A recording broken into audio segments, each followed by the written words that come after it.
We are currently on a pace to finish by August the 31st.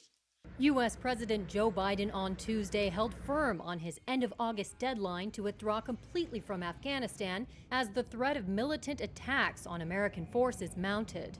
But he left open the chance of the deadline being extended. I've asked the Pentagon and the State Department for contingency plans to adjust the timetable, should that become necessary.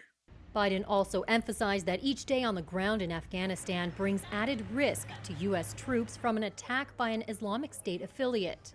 The longer we stay, starting with the acute and growing risk of an attack by a terrorist group known as ISIS-K, which is a sworn enemy of the Taliban as well.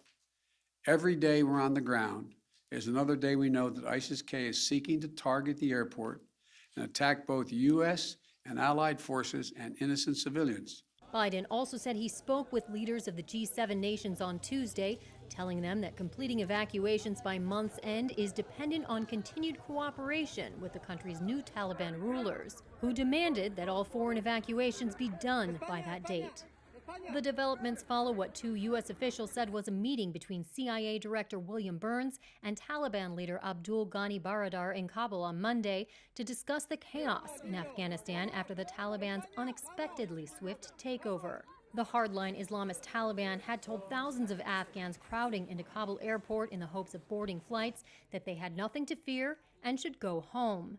But in a press conference Tuesday, a Taliban spokesman said Afghans will not be allowed to leave.